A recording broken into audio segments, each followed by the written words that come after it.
എല്ലാവർക്കും നമസ്കാരം. അപ്പോൾ പുതിയൊരു വീഡിയോയിലേക്ക് എല്ലാവർക്കും സ്വാഗതം. ഇന്നത്തെ റെസിപ്പി എന്ന് പറയുന്നത് അരി വറുത്ത് പൊടിച്ചതാണ്. അപ്പോൾ ഇത് ഞങ്ങളുടെ സ്ഥലങ്ങളിലൊക്കെ ഇതിന് അവലൂസ് പൊടി എന്നും പറയും.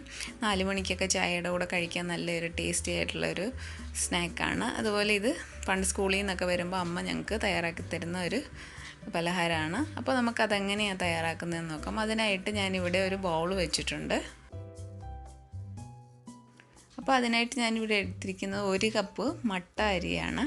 അപ്പോൾ ഈ മട്ട അരി തന്നെ വേണം ഈ ഒരു അരി വറുത്ത് പൊടിച്ചതിന്, വേറെ അരിയൊന്നും ടേസ്റ്റ് കാണത്തില്ല. ഇപ്പം 1 കപ്പ് അരി ഇതിലേക്ക് ഇട്ടിട്ടുണ്ട്. ഇനി നമുക്കിതൊന്ന് നന്നായിട്ട് കഴുകിയെടുക്കണം. ഞാനിപ്പോൾ ഇവിടെ കുറച്ച് വെള്ളം ഒഴിച്ചു കൊടുക്കുകയാണ്. അപ്പോൾ ഇത് നമുക്ക് നന്നായിട്ടൊരു 2-3-4 പ്രാവശ്യം നന്നായിട്ടൊന്ന് കഴുകി ആ വെള്ളമൊക്കെ ഒന്ന് ക്ലീനായിട്ട് വരുന്നവരെ നമുക്കിതൊന്ന് കഴുകി എടുക്കാം. ഇപ്പോൾ അരിയൊക്കെ നന്നായിട്ടൊന്ന് കഴുകിയെടുത്തിട്ടുണ്ട്. അപ്പോൾ ഇനി നമുക്ക് ഇതിൻ്റെ അകത്തിൽ അധികമുള്ള വെള്ളം ഒന്ന് പോകാൻ വേണ്ടി നമുക്കൊരു അരിപ്പയിലോട്ട് ഇട്ട് കൊടുക്കാം. ഇപ്പോൾ ഇത് അരിപ്പയിലിട്ട് ഇട്ട് കൊടുത്തിട്ട് നമ്മളിപ്പോൾ കഴുകിയെടുത്ത ആ വെള്ളം അധികമുള്ളതൊന്ന് പോകാൻ വേണ്ടി മാത്രമാണ് ഇതിലോട്ട് ഇട്ട് കൊടുക്കുന്നത്. അല്ലാതെ ഒത്തിരി അങ്ങ് ഉണങ്ങി വരേണ്ട ആവശ്യമൊന്നുമില്ല. അധികമുള്ള വെള്ളം ഒന്ന് തോന്ന് കിട്ടുന്നിടം വരെ മതി. ഇപ്പം ഇതിൻ്റെ വെള്ളമൊക്കെ ഒന്ന് പോയിട്ടുണ്ട്. ചെറിയൊരു വെള്ളമയം ഉണ്ട്, അതിപ്പോൾ സാരമില്ല. ഇനിയിപ്പോൾ നമുക്ക് ഈ അരിയെല്ലാം നന്നായിട്ടൊന്ന് വറുത്ത്. അപ്പോൾ അതിനായിട്ട് ഞാനിവിടെ ചൂട് കട്ടിയുള്ള ഒരു സ്റ്റീലിൻ്റെ പാനാണ് എടുത്തിരിക്കുന്നത്. അപ്പോൾ സ്റ്റീൽ അല്ലെങ്കിൽ അലൂമിനിയം അല്ലെങ്കിൽ ഇരുമ്പ് പാത്രം എടുക്കുക. നോൺ സ്റ്റിക്ക് പാത്രം എടുക്കരുത്, കാരണം നമ്മൾ അരി ഇട്ടിങ്ങനെ ഇളക്കുമ്പോൾ അതിന് സ്ക്രാച്ച് വീഴാനുള്ള ചാൻസ് ഉണ്ട്. അതുപോലെ പാത്രം നന്നായിട്ട് ചൂടായിട്ട് വേണം നമ്മൾ അരി ഇട്ട് കൊടുക്കാൻ, അല്ലെങ്കിൽ അരി ഇട്ട് കൊടുത്തു കഴിഞ്ഞാൽ അത് കല്ല് പോലായി പോവും. ഇനിയിപ്പോൾ അരി ഇട്ട് കൊടുക്കാം. ഞാനിപ്പോൾ പകുതി അരിയാണ് ഇട്ട് കൊടുക്കുന്നത്. അപ്പോൾ അരി ഇട്ട് കൊടുത്ത് നന്നായിട്ട് ഇളക്കി കൊടുക്കുക. അതുപോലെ ഒത്തിരി തീ ഹൈ ഫ്ലെയിമിൽ വെക്കല്ല്, പെട്ടെന്ന് കരിഞ്ഞു പോവും. ഇപ്പോൾ ഇത് നമ്മൾ ഇട്ട് കുറച്ച് കഴിയുമ്പോൾ തന്നെ അത് നന്നായിട്ടൊന്ന് ഇതുപോലെ മൊരിഞ്ഞ് നല്ല സൗണ്ടൊക്കെ വരും. അപ്പോൾ അത് ഇളക്കിക്കൊണ്ടിരിക്കുക. ഒരു മീഡിയം ഫ്ലെയിമിലിട്ട് നന്നായിട്ട് ഇളക്കി കൊടുത്തുകൊണ്ടിരിക്കുക. കരിഞ്ഞു പോരും. നമ്മൾ ഇളക്കാതിരുന്ന് കഴിഞ്ഞാൽ ഒരു സൈഡ് കരിഞ്ഞു പോവും. അങ്ങനെ ഇതുപോലെ നന്നായിട്ട് ഇളക്കി കൊടുക്കുക.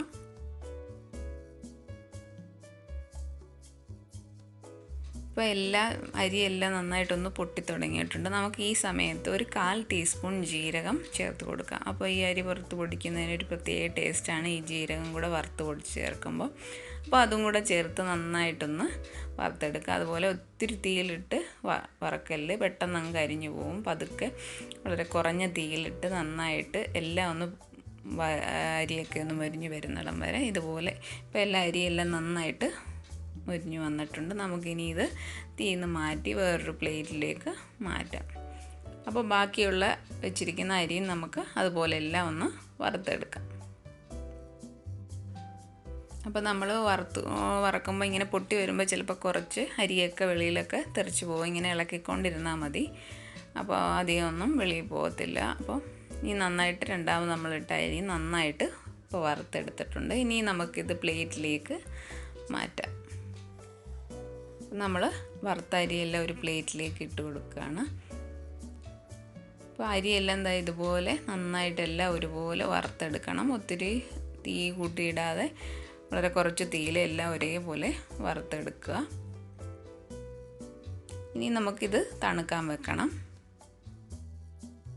അപ്പം അതിൻ്റെ ഒത്തിരി ചൂടുള്ള ഒന്ന് പോയി കിട്ടിയാൽ മതി. ഒരു ചെറിയ ചൂടോടെ തന്നെ നമുക്ക് പൊടിച്ചെടുക്കണം. ഇപ്പം അതിൻ്റെ ചൂടെല്ലാം ഒന്ന് മാറി ചെറിയൊരു ചൂടുണ്ട്. ഇപ്പം നമുക്ക് ആ ചെറിയ ചൂടോടെ തന്നെ അരി വറുത്ത് ഇത് പൊടിച്ചെടുക്കാം.